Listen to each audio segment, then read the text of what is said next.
Are you ready?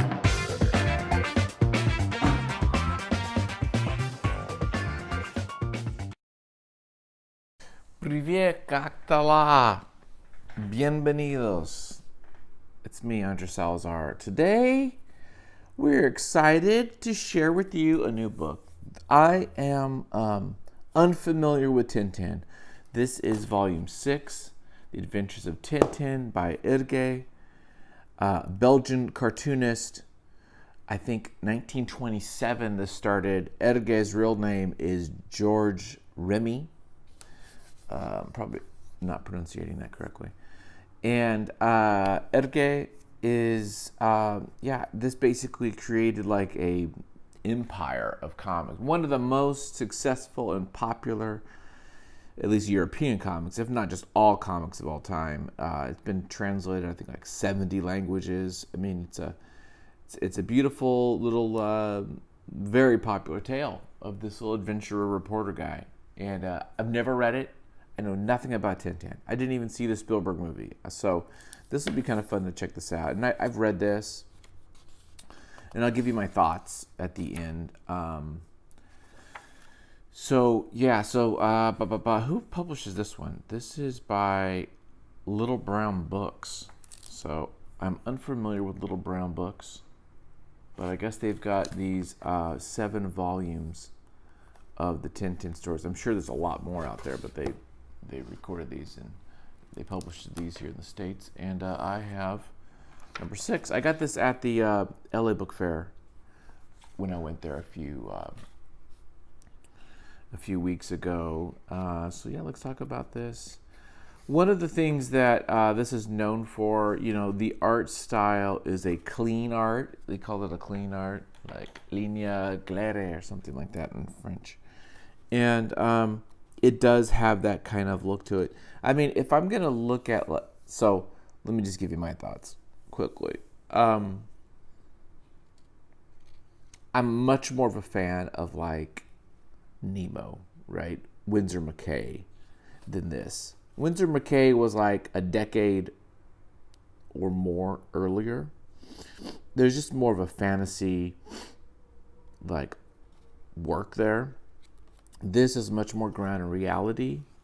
The comedy's fine. It's more slapstick. I mean, honestly, I read this and I was like, okay, I probably won't keep this just because of my limited space.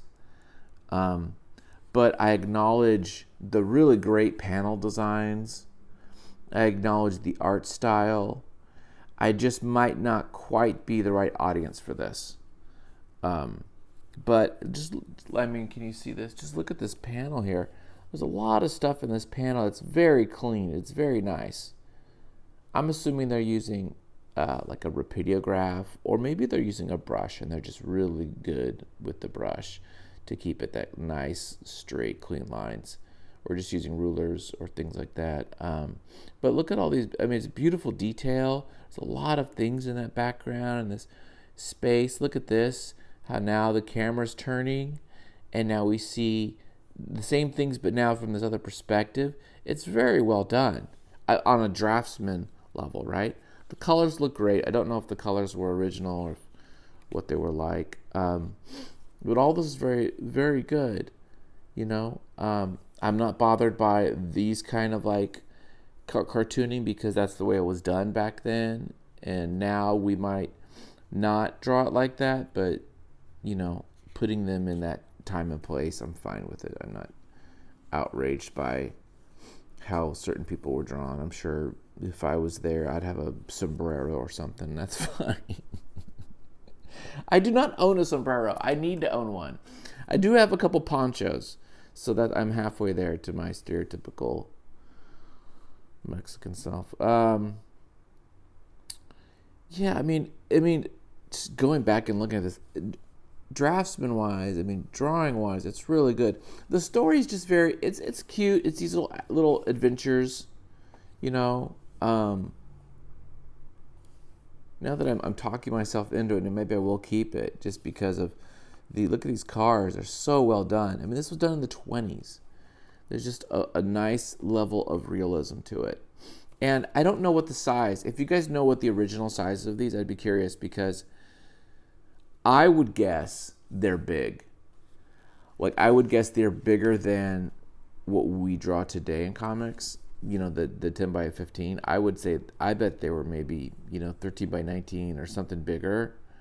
Just because, Winsor McKay's were really big, and maybe back then, news strip, they were bigger. They probably were like this sized, cut in newspapers. So I would guess they were big. And also that would just help get some of this in. If this was smaller, I just feel like some of this detail work would be harder to do.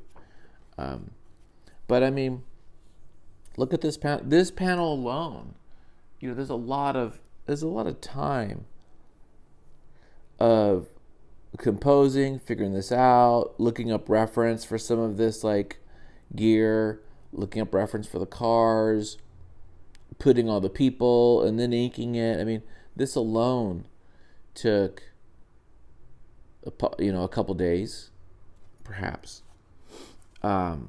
So it's just, that's cute. It's kind of fun. There's some fun gags, sight gags and stuff like that. But overall, the story wasn't grabbing me. But I might now I'm thinking about it, I might go back to it. So yeah, I mean, I'm gonna make a short video. I just want to share with you a little bit of Tintin. Tell me what you guys think about Tintin. Tell me if I'm on the right track, or if I'm like deviating too much from what the rest of the world thinks. Clearly, it's good and has quality because it ran for so long and was so popular. I might enjoy it in a bigger format. This is kind of like a manga sized. I might enjoy it kind of in a bigger size to really just enjoy the art more. But I mean, this is great stuff. I mean, this is great gags here. So there you go. Okay, I've after talking to you guys, I've talked myself into it. It is good. It's really good. There you go. See, I just need to talk to people. I'm not gonna talk to my wife about it. My kids don't care about comics. They want to talk about Minecraft. So what do? I go to you strangers. Okay, there you go. Well, this is cool too. This is like a Tibetan monk or something. So yeah, I'm going to talk some more stuff. We're gonna do comics. We got comics, dude, here at the Art of Comics. So thanks for watching, and I'll talk to you later. Bye, guys.